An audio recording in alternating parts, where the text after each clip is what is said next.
in Covington that just happened to be by a shop that had these, and I said, swing by and get me those.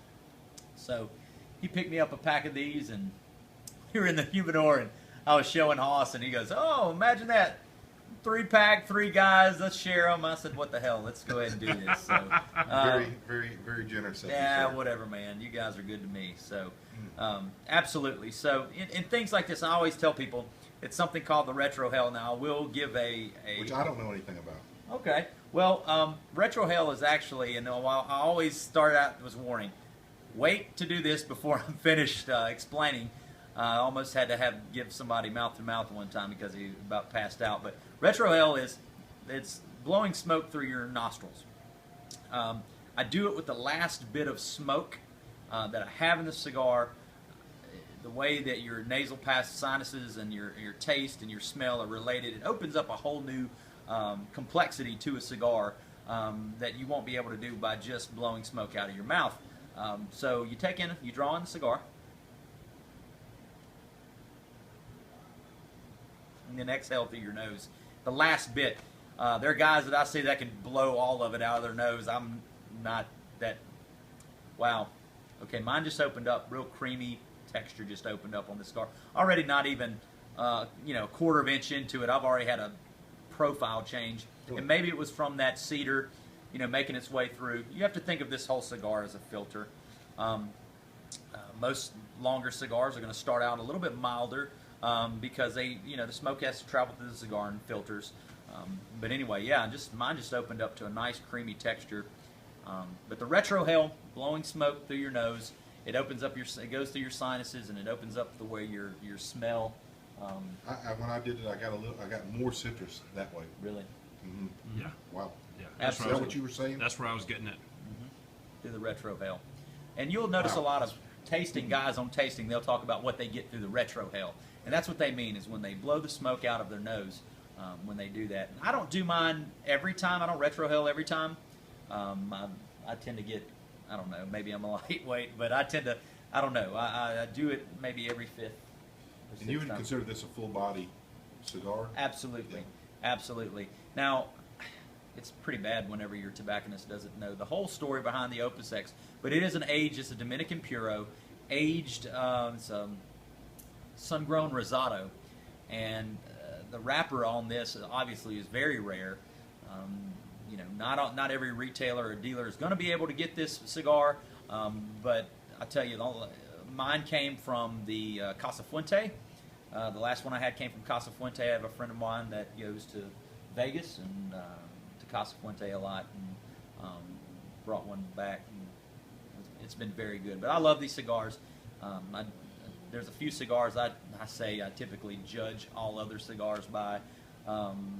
I definitely remembered this cigar, but I also love I'm a big fan of the Padron Anniversario Series 1926.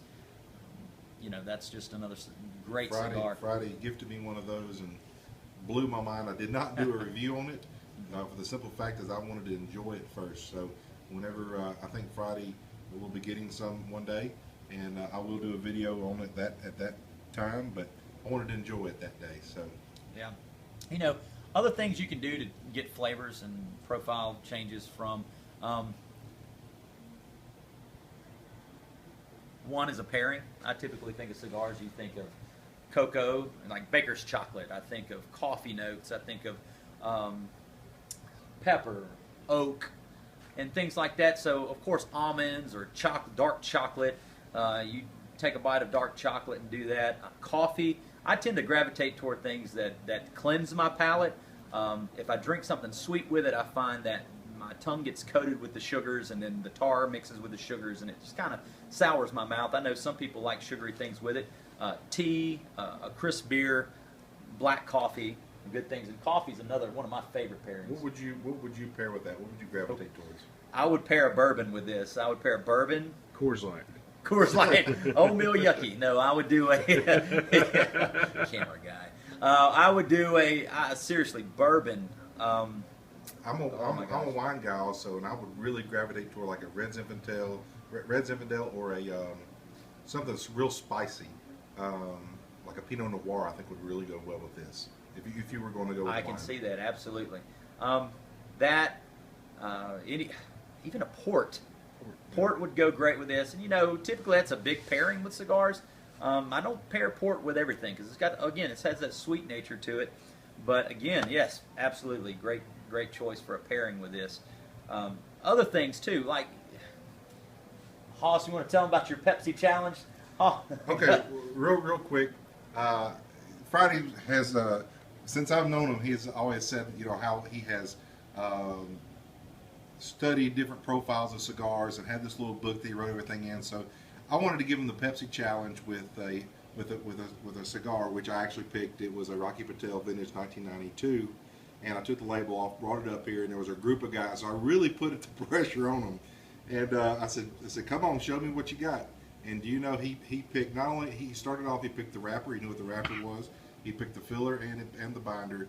And he said at the end, this is a Rocky Patel Vintage 1992, and blew our minds. He did this in a matter of 5 minutes. So kudos to you, sir. Well, he did. Of course, he does that while I've got a room full of guests. But anyway, yeah, it was. You can do that. And the way I started, and like you said, I took it's a little journal. I'm probably giving somebody some props here, but it's called 33 Cigars.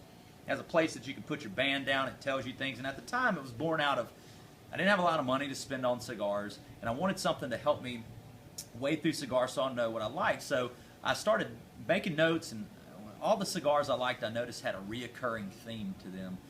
Nicaraguan tobaccos, or this with this filler and binder type situation, and it helped me to know that chances are, if I see the cigar and it reads a review, and you know how reviews look really good, but you get it, sometimes you disagree.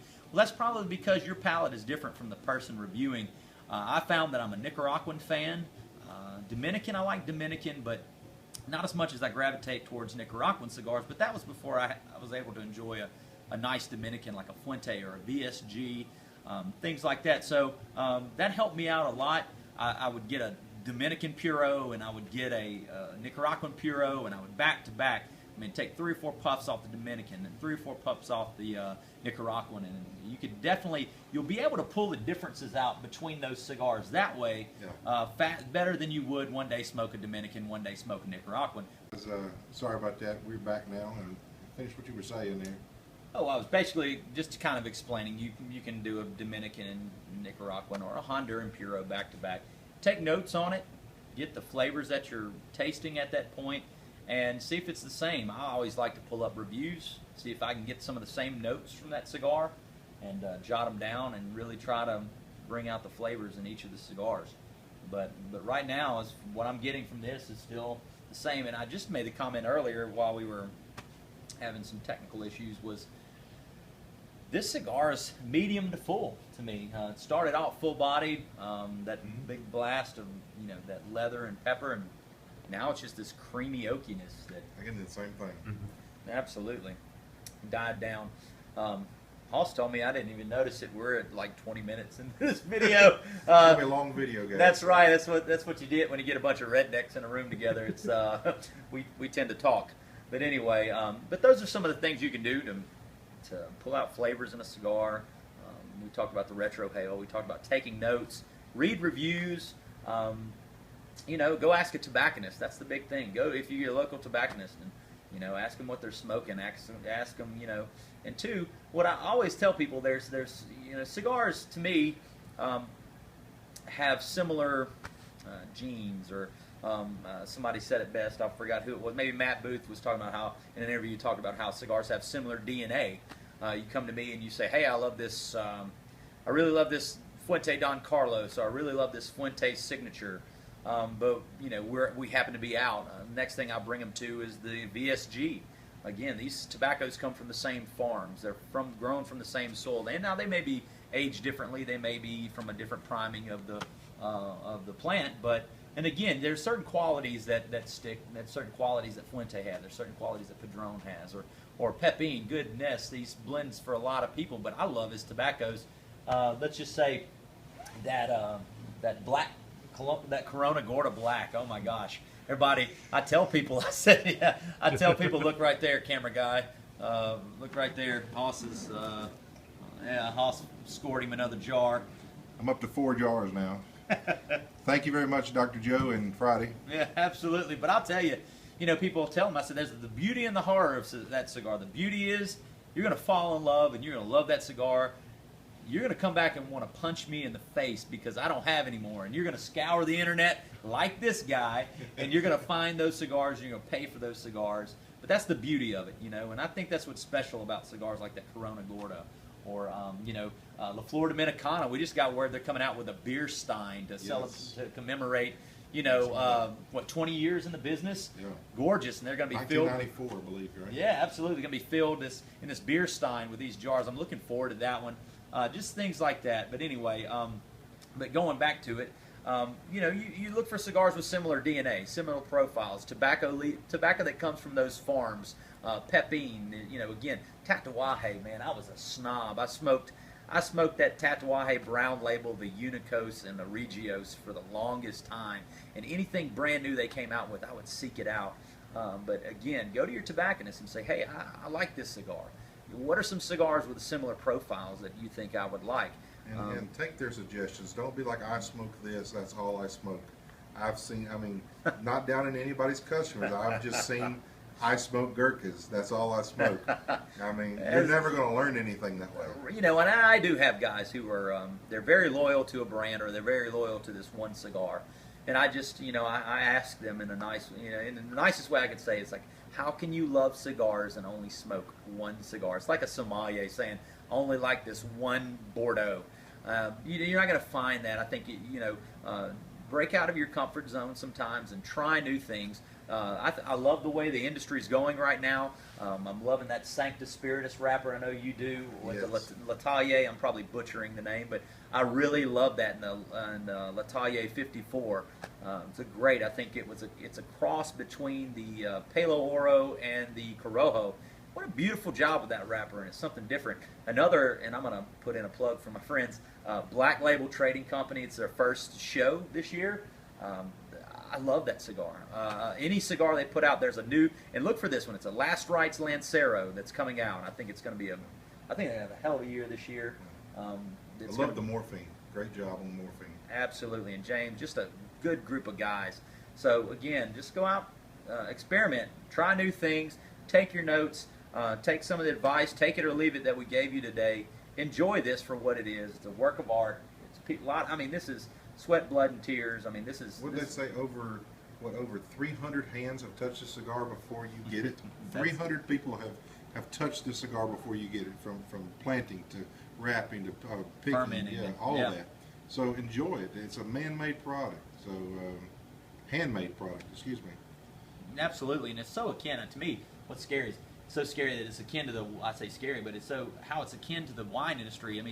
From the moment it's planted, that soil imparts its flavor onto this, and it's fermented and aged, and then cigars are wrapped. Those are aged in it's just beautiful. And if you enjoy certain things about the wine and spirits industry, you'll enjoy things about cigars. If you're maybe thinking about getting into cigars, again, go to brick and mortar, go to your tobacconist and say, hey, look, I'm new into this. And again, you'll meet guys like Hoss. You'll meet guys that are seasoned veterans. There's anywhere in this country you can go in a brick and mortar or in a cigar shop, and there's people cut from the same cloth that are willing to give you their knowledge and spend that time with you and share the journey they've been on and share some techniques with you. And so that's all I have. Guys, we're here at Friday's cigar shop here at Governor's Cigar and Pipe in Monroe, Louisiana. Y'all want to come by and say hello and pick up a stick, and I'm sure Friday will be happy to help you. And thank y'all again for watching, and y'all be careful, and God bless. Thanks, guys. Bye.